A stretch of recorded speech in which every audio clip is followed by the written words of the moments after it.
ketika kita sudah punya niat, sudah punya apa tadi yang kedua? Niat terus lakukan. Yang ketiga sama doa. Itu biasanya pasti muncul hambatan-hambatan. Nah, selama Bu Tuti membimbing mahasiswa biasanya hambatan yang paling banyak itu apa?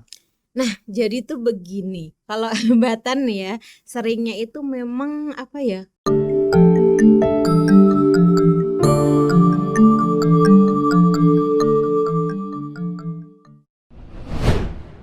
Hai Sobat UNES, masih di podcast UNES bareng saya Hendra Dinara.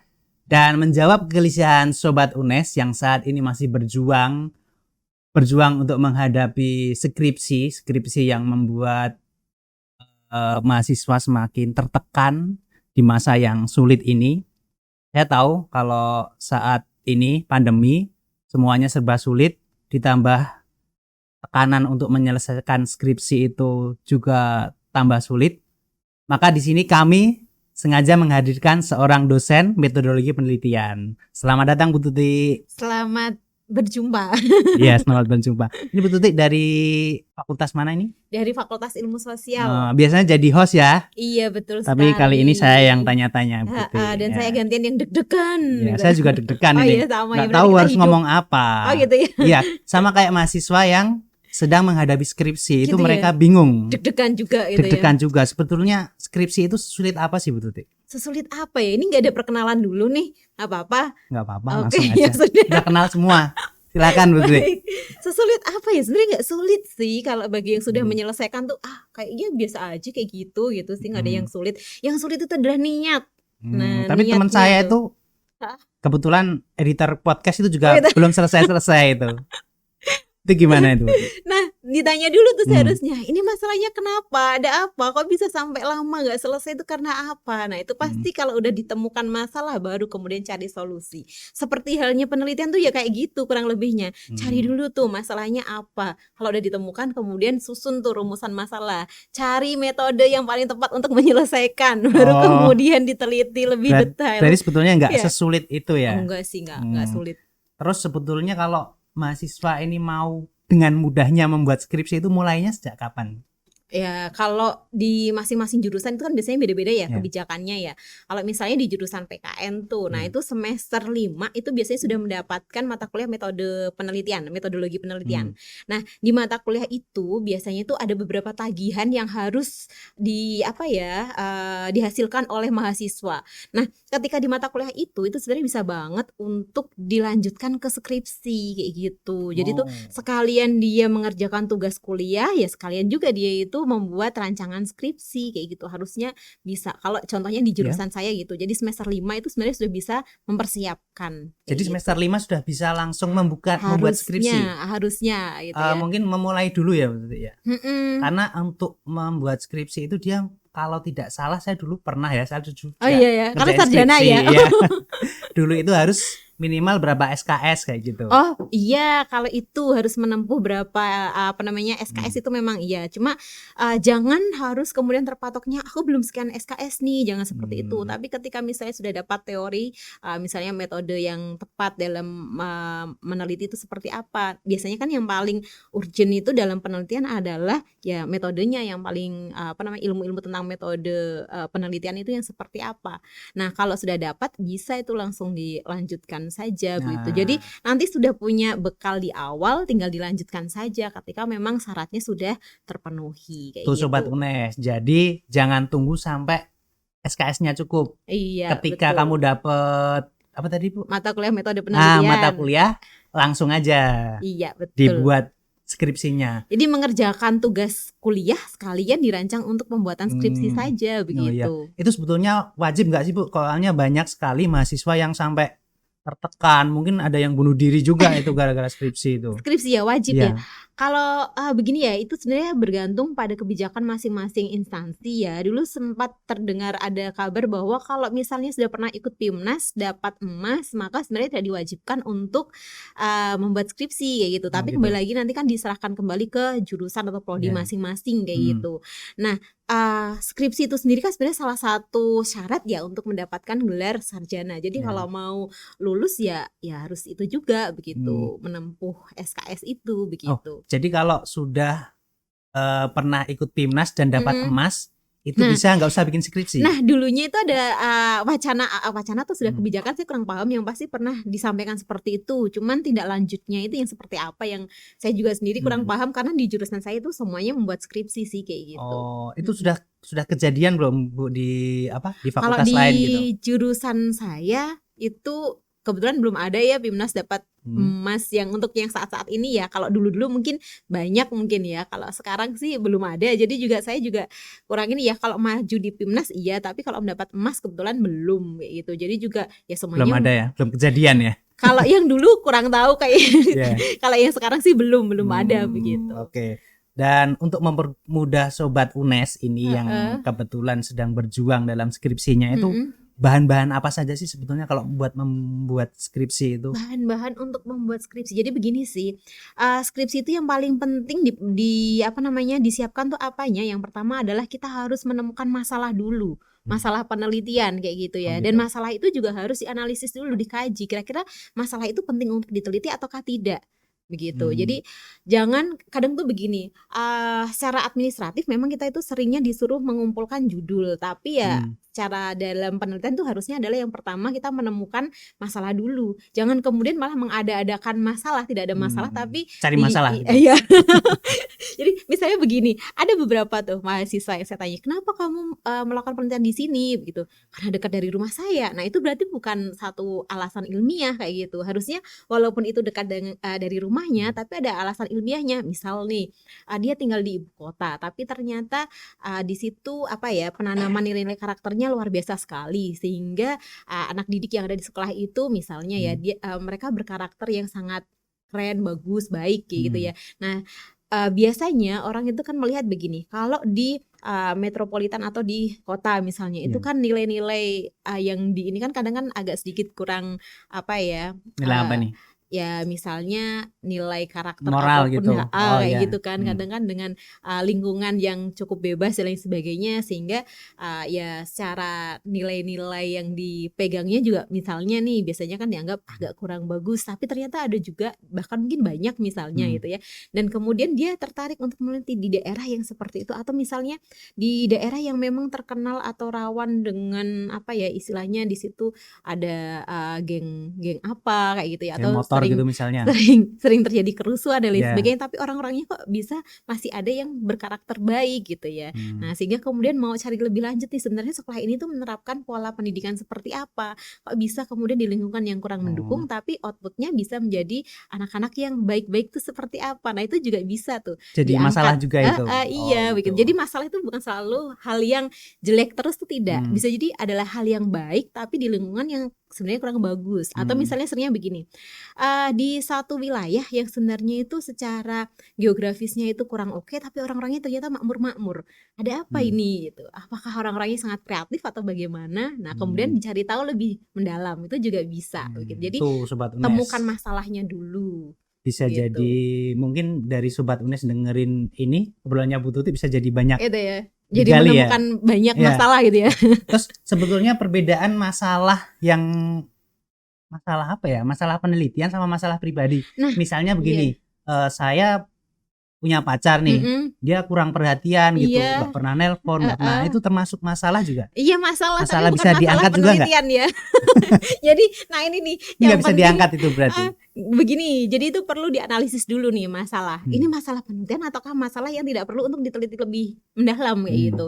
Misal kalau misalnya nih, saya lapar, kenapa? Karena nggak makan seharian, ya berarti nggak usah diteliti karena udah diketahui jawabannya kan begitu. Tapi kalau misalnya saya lapar, padahal saya udah makan 10 piring nasi padang gitu ya, kemudian 10 mangkok bakso dan lain sebagainya, tapi kok masih lapar, kayaknya ada satu masalah nih. Karena kan normalnya itu makan banyak berarti kenyang gitu kan, tapi ini kok makan banyak kok tidak kenyang-kenyang. Ini ada apa nih, perlu ke dokter misalnya untuk diteliti lebih mendalam gitu kan. Nah, ini kira-kira ada masalah apa di ususnya dan lain sebagainya. Nah, itu bisa. Contohnya sih seperti itu. Kalau terkait tadi masalah misalnya pacar saya kok nggak mau ini nih, nggak perhatian gitu, nggak pernah nelpon, nggak pernah ini. Nah, itu ya masalah pribadi gitu. Ada ya. masalah itu, nggak bisa diangkat berarti. Itu masalah. Tapi kalau untuk diteliti ya ini harus dilihat dulu urgensinya. Kira-kira ini kebermanfaatan untuk banyak orangnya seperti apa. Kalau manfaatnya untuk saudara sendiri gitu ya. Ya udah di ini kan sendiri saja Oh, gitu. begitu ya. Karena biasanya kalau di penelitian ilmiah gitu ya, ya ini juga masalah itu juga harus kita analisis juga begitu ya. Kalau biasanya saya ke mahasiswa itu ngasih ini nih apa namanya singkatannya itu analisisnya pakai kuat gitu.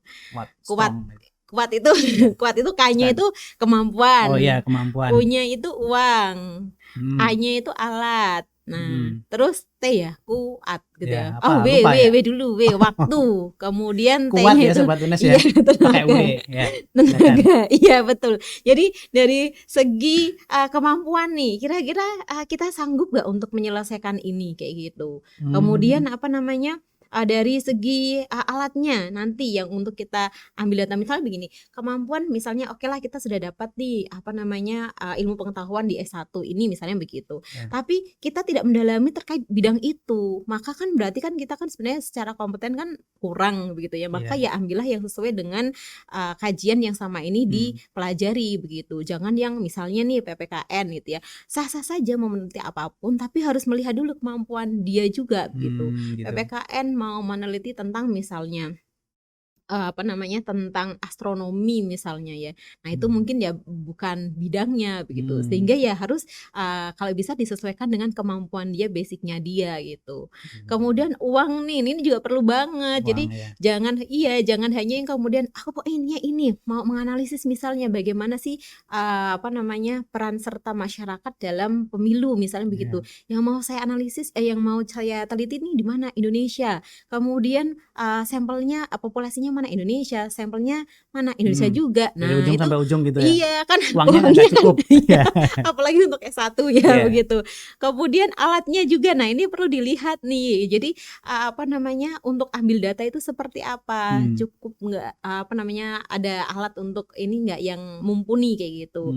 Kemudian waktunya. Kalau untuk skripsi sih saya rasa ya kalau model apa namanya daring seperti ini itu juga saya rasa juga belum bisa menyeluruh ke beberapa daerah juga ya, sehingga ya mungkin tidak dulu deh kalau sampai ke Indonesia begitu. Kemudian tenaganya, nah ini kira-kira apa namanya bisa nggak, cukup nggak gitu untuk kita meneliti sampai selesai, sampai tuntas kayak gitu. Jadi juga harus dianalisis tuh masalah itu masalah yang penting juga tidak untuk benar-benar diteliti, atau jangan-jangan masalah yang sebenarnya sudah ada jawabannya gitu dan sudah jelas diketahui, maka tidak usah. Kalau misalnya tadi pacar saya kok cuek dan lain sebagainya, lah kamu aja cuek mau gimana lagi gitu kan. Atau misalnya pacar saya kok cuek banget, karena dia udah punya yang lain, dia sudah ikhlaskan saja gitu kan. Intinya begitu. Double gitu ya. Double Siapa tahu gitu ya. Terus gitu. kalau secara ini banyak banget ya, tadi ada masalah, ada macam-macam. Terus sebetulnya kalau langkah yang small, langkah kecil-kecilnya, 3 langkah saja. Langkah pertama, niat. Oh, yang pertama berarti niat Iya, ya. harus niat nih, niatnya harus ada gitu ya. Kemudian Terus? yang kedua adalah lakukan. Yang ketiga adalah doa sebanyak-banyaknya. Kenapa? Karena begini, mahasiswa itu kadang ya saya nggak tahu sih, kadang kan beberapa curhat itu, kenapa dia kok sampai lama banget?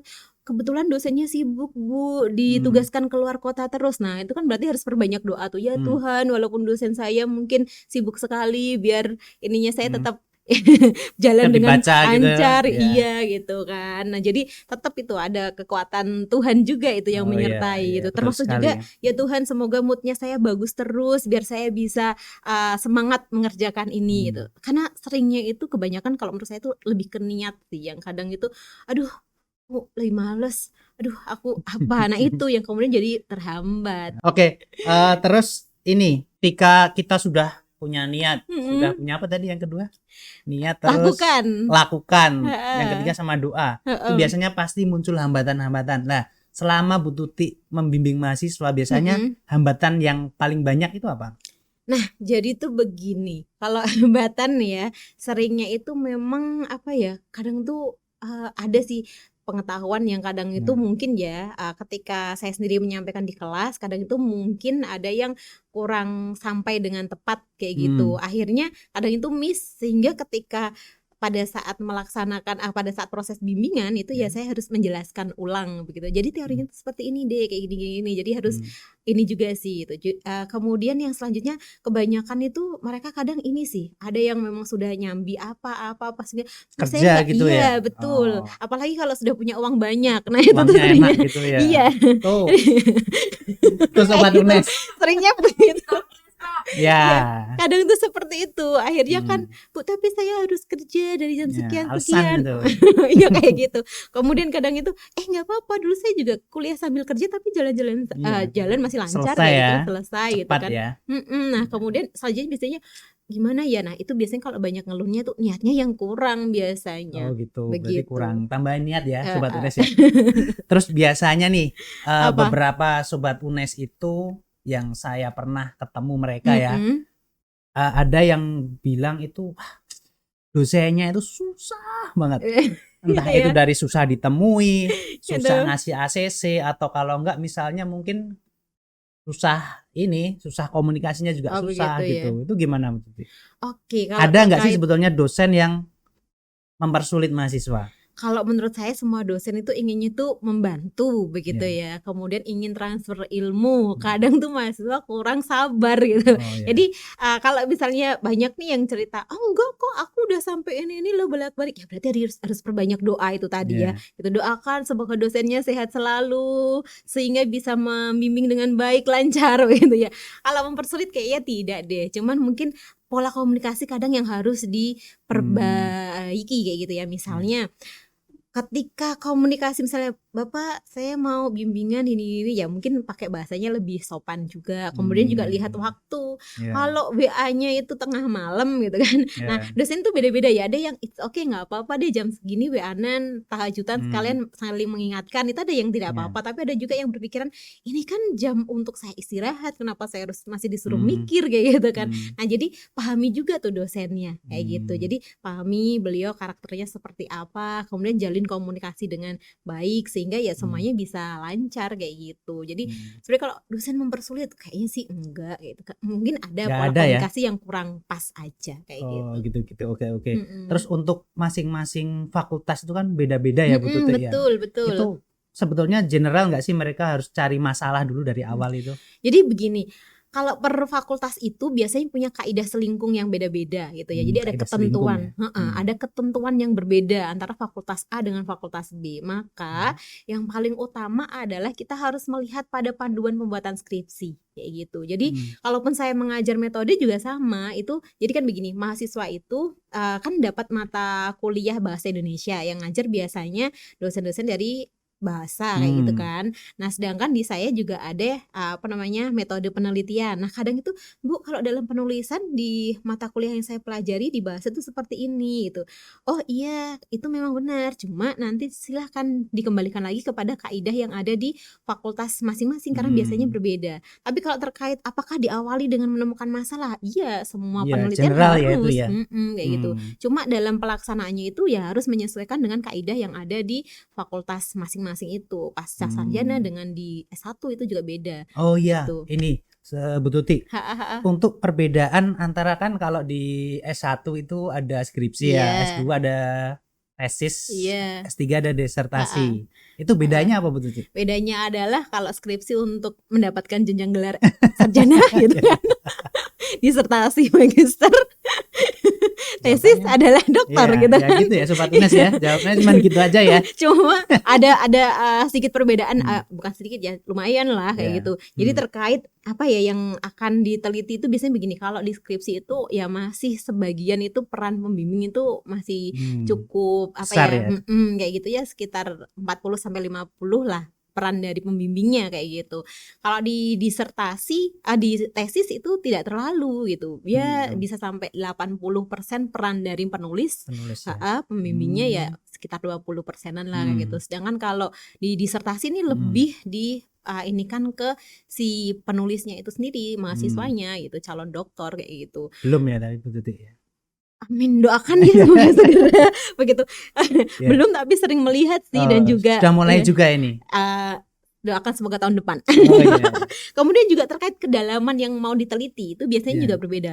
Kalau di S1 itu memang tidak terlalu diwajibkan untuk mendalam atau mendetail kayak gitu. Sedangkan kalau di S2 itu biasanya itu diutamakan untuk seperti itu lebih mendalam. Kalau di S3 ya harus biasanya kayak gitu. S3 biasanya harus ada produknya juga gitu kan. Iya. S2 itu diutamakan kalau ada gitu. S1 itu tidak terlalu diwajibkan. Boleh kalau memang harus kalau dia mau menghasilkan produk boleh, kalau tidak juga tidak apa-apa kayak gitu. Jadi ya memang ada beberapa jenjang sih kayak gitu. Kalau secara umumnya bedanya apa? Ya bedanya itu tadi sih, yang satu untuk gelar Oh, gitu sarjana ya. gitu. Oke, Magister, oke, oke, doktor. oke, oke, oke. Oke, Bu Tuti, sebelum kita akhiri mungkin ada 1-2 pesan buat mahasiswa Oke. yang saat ini masih bergelut Mhm. dengan skripsi. Oke, jadi sebenarnya mau meluruskan sedikit nih. Jadi itu tidak harus semester 5 ya, bergantung pada jurusan masing-masing dapat mata kuliah metode itu pas kapan begitu. Dan sebenarnya tidak harus menunggu pada mendapatkan mata kuliah metode, tapi juga bisa dimulai bahkan ketika semester 1 pun itu sudah bisa dimulai ketika kita atau saudara-saudara mahasiswa itu belajar membuat karya tulis ilmiah, IC dan lain sebagainya. Nah, itu juga suatu apa ya istilahnya ya, persiapan gitu untuk nantinya mempersiapkan sampai ke skripsi. Jadi kalau untuk mahasiswa nih yang saat ini masih berjuang dengan skripsinya, semangat, semoga segera selesai begitu. Dan yang penting tadi nih ada 3 hal yang saya sampaikan itu. Yang pertama adalah niatnya itu harus benar-benar diperkuat begitu ya. Kemudian lakukan. Jangan kemudian nanti itu jangan. Yang ketiga perbanyak doa. Nah, itu mungkin dari saya. Oke, begitu ya Sobat UNES, semoga bisa menginspirasi dan jangan lupa like dan subscribe YouTube Podcast UNES karena kita akan membuat episode-episode tentang skripsi. Jadi mulai dari latar belakang, masalah, semuanya kita akan potong kecil-kecil biar bisa dicerna sama Sobat UNES dengan mudah. Saya Hendra Dinara undur diri. Dadah.